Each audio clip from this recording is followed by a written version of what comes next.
just explain. I explained in my book that the scripture was divinely ordained to be interpreted from the viewpoint of science. When you get a copy of my book, it will show you, set you on track of doing just that. When you interpret the scripture from the viewpoint of science, you see, the whole story in the Bible is kind of like a Shakespearean epic, but we are the players on the stage. But when you accept the ideas, as I said, there are only two supreme ideas. All things are of God, or some things are not of God. Those are the only two supreme ideals. You can confirm this by science, you see. The human can live by morally. You can get a confirmation of this fact by science. You must incorporate that type of thinking when you're dealing with the scripture from the viewpoint of science. Everything got to be a means where you can prove that idea to be correct, substantiated with scientific facts. So you can substantiate the idea that there are only two supreme ideas that have the psychological caliber to spearhead or we are living morally by man. This idea of some things are not of God and the idea of all things are of God. Those are the only two. You see, but when you accept the idea that all things are of God, then you know that Adam and Eve began to eat from the tree of the knowledge of good and evil. And that's what separated them from God. We know that Adam and Eve was living under the idea of all things are of God in the garden, in that perfect environment, before they start saying that some things are not of God. Because it's not the two ideals that people can live by morally. So they had to have been living on that idea. And that's the first declaration that God gave. Everything that he made, read Genesis, first chapter of Genesis. Everything God made, he said was good. Now one thing he said was evil. But see, so when Adam and Eve began to eat from the tree of knowledge of good and evil, they began to live by the only other idea that they could live by.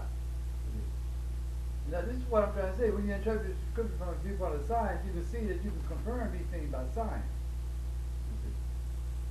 And when they ate from the tree of the knowledge of good and evil, they had to leave that perfect environment that they were living on the idea of all things of God. And the Bible said there was a swinging sword was placed there, but no, they couldn't enter and get back in. And they will not be able to get back in until they accept the ideal that all things are of God, which they were living by before they began to eat from the idea, the tree of the knowledge of good and evil. You say that some things are not made of God, or some things God made with evil. That's the only way that those swords will be there. There's no other social order can give you a perfect social order to live by except that idea all things are of God. That's why they can't get back in that perfect status, social status. The swords are still there. And they will be there until they go back to that idea. And that's what Jesus did. You see, you begin to see things from a different perspective and realize it's like an epic, playing out. God is doing all things. He said that there and told them not to eat from the tree of the knowledge of good and evil.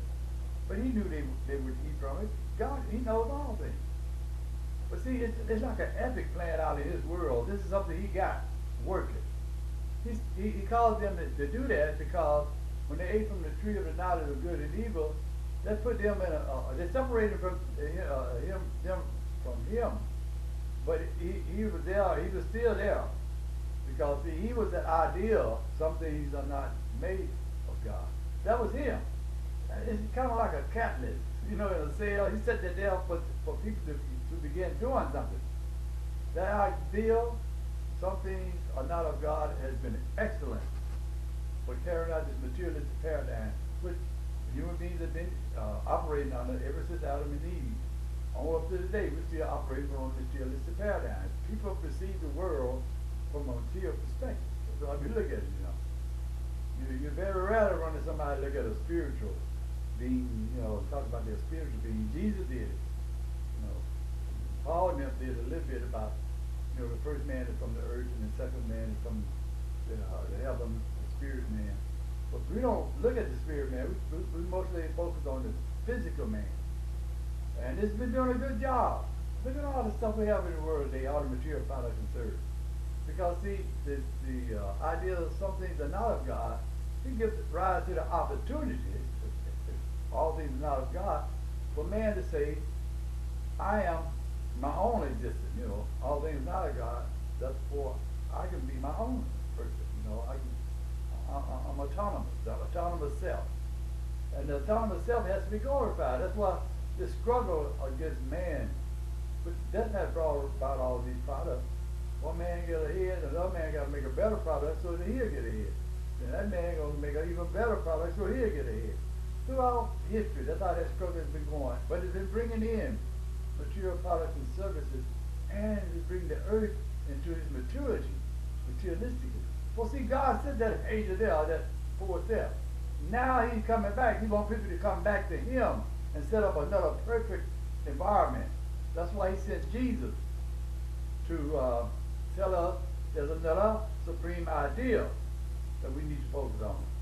Number two, we have even looked at the other side clearly. People say all things of God, but they haven't really focused on it. I'm thinking about living on it, you know. That's what Jesus wants us to do. Because that's saying that all things are of God. That means God has come back, and he said, all this is mine.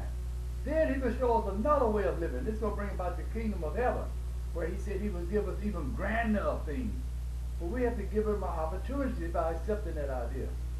These are the type of facts you give when you interpret the scripture from the three-pointed sign. I listed all in my book. You can get a copy. Google search it and read a preview and leave me a review. And if you can't get a copy, I have information that you can contact me and I'll make sure you get a